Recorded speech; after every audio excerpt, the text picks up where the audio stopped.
Welcome to part 6 of the Scrum Training Series, the Sprint Retrospective Meeting. I'm Michael James. The retrospective is the very last step of the Scrum cycle after the Sprint Review Meeting. The empirical feedback from the Sprint Review Meeting should influence the retrospective discussion. The Sprint Review Meeting was our chance to inspect and adapt the product.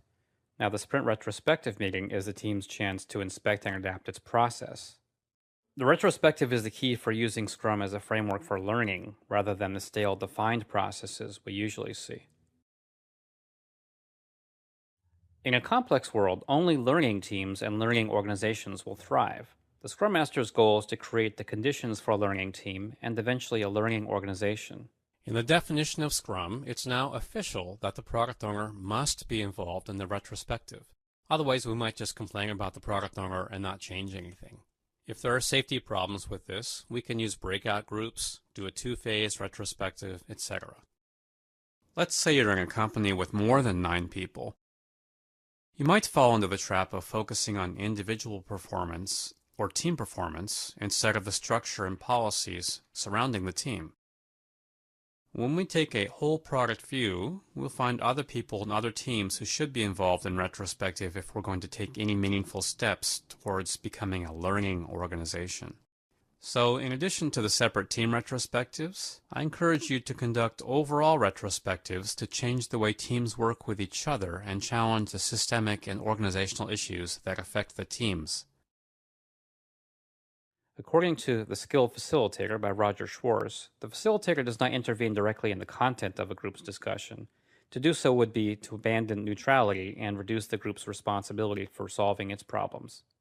The Scrum Master's listening and facilitation skills in this meeting make a big difference.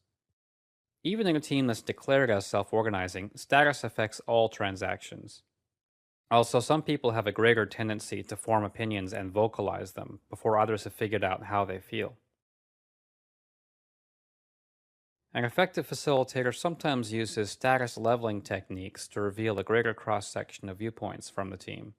In this module, I'll show you my own interpretation of techniques I found useful. Since I may do things differently than the inventors of these techniques may have intended, at the end I'll refer you to the original sources. As usual, I'll quiz you along the way.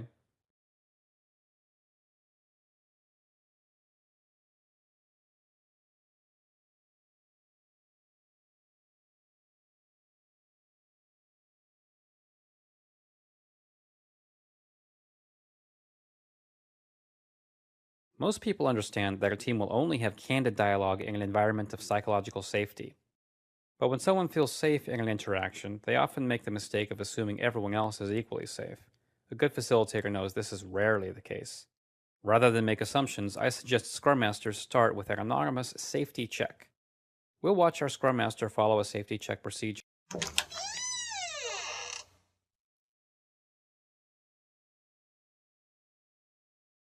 We're going to do a safety check before the main part of the retrospective. I'm giving each of you a blank ballot. Hang on to them for a minute. Think about a situation in your life where you felt unsafe, uncomfortable, or awkward.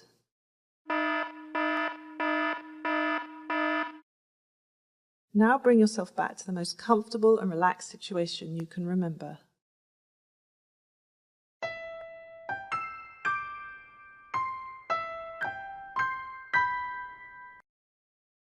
Now I'm going to ask you how you feel right now in this room doing this retrospective.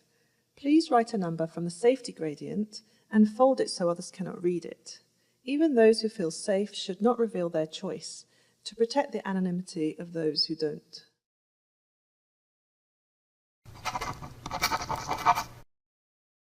Now I'll collect and tally your votes. Please put them in the hat.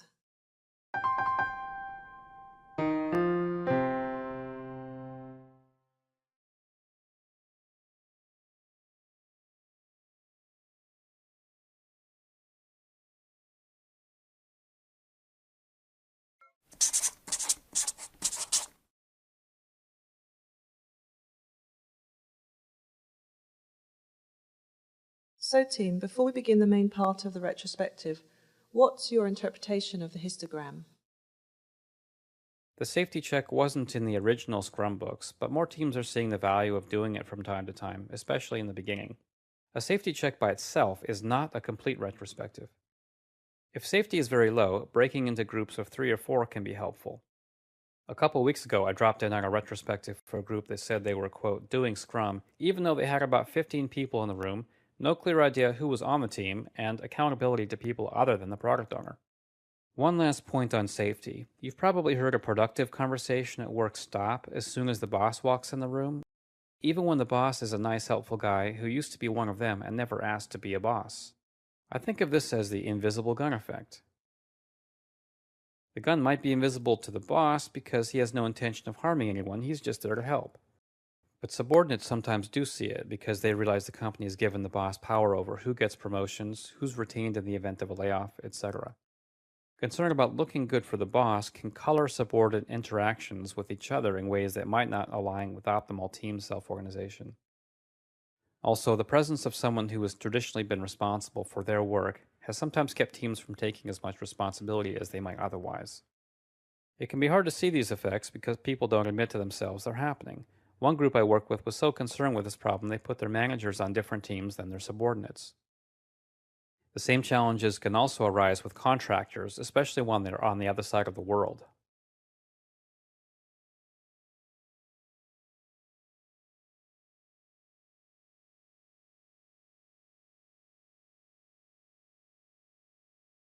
Scrum does not define particular retrospective practices other than suggesting a discussion of what went well and what can be improved.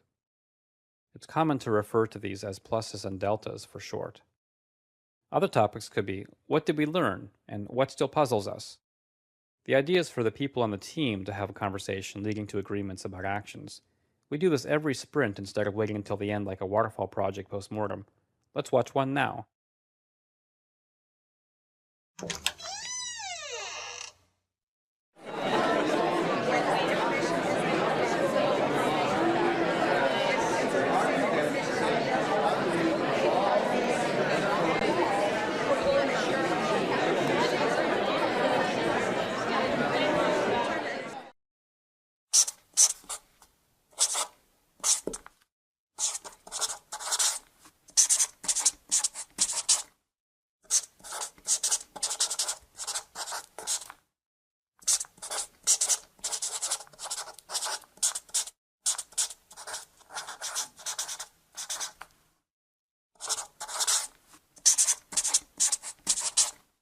So that was an example classic Scrum retrospective.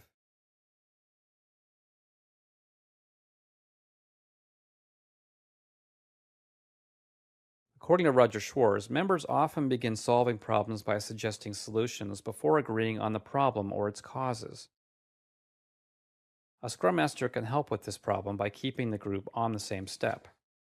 For example, some facilitators like to keep the group in distinct steps for objective questions such as what happened, reflective questions such as how do we feel about it, interpretive questions such as what does it mean, and decision questions such as what are we going to do about it. Professional negotiator William Ury gets people to focus on their interests rather than bargaining from particular positions. And marriage researcher John Gottman finds couples are more likely to stay married if they learn to start negotiating from their core interests rather than pushing for particular outcomes. The common element to remember from all experts is to make sure decisions about actions come last. In the next chapter, we'll see an example technique to help with this.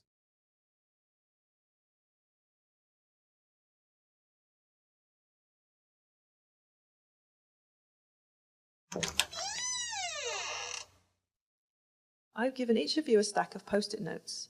I'd like you to spend 10 minutes writing one observation per post-it note about the previous sprint. Write them down, whether they're good, bad, neutral, and don't worry about categorizing them yet. Hold off on discussing them until everyone's done writing.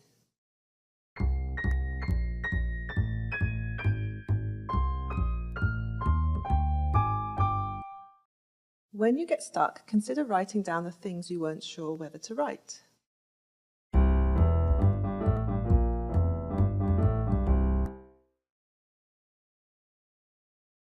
When you're ready, stick your notes on the board here and have a conversation about them. Make sure none of them are ignored. If you like, you can group the related ones.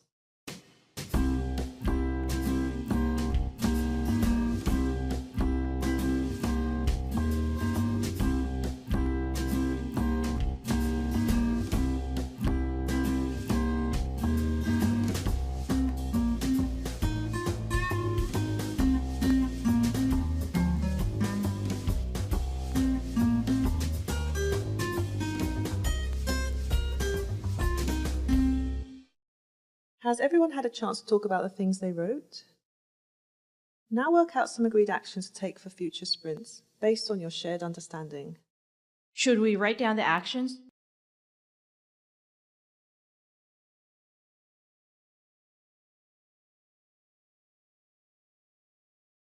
I first experienced a timeline retrospective when my friend ran one for my team. Scrum Masters can throw this one in occasionally to surface things that might not have been discussed otherwise. Here's just one way to do this.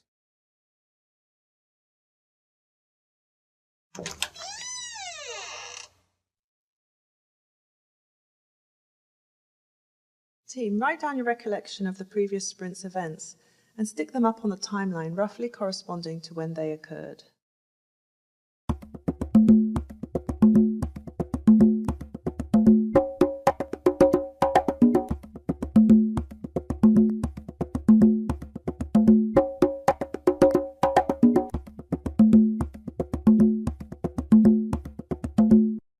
Now read each other's notes and have a discussion about what they mean. For example, this clump here in the middle of the sprint, what was that about? halfway through the sprint, there was a disagreement whether to keep using custom client-side libraries or switch to kQuery. Most of us wrote something objective about that here. This meeting could be a time to collect reflections and interpretations about how you handled that, leading to decisions and how to handle design disagreements in the future. But our team never seems to decide anything. We'll get to that soon. In this example, the timeline focused only on the sprint, which would be a normal scope of a sprint retrospective meeting. In special cases, it may also be useful to expand the scope to an entire release cycle or even the team's entire history. For other ideas, see Agile Retrospectives by Esther Derby and Diana Larson, or for an earlier description, see Project Retrospectives by Norman Kurth.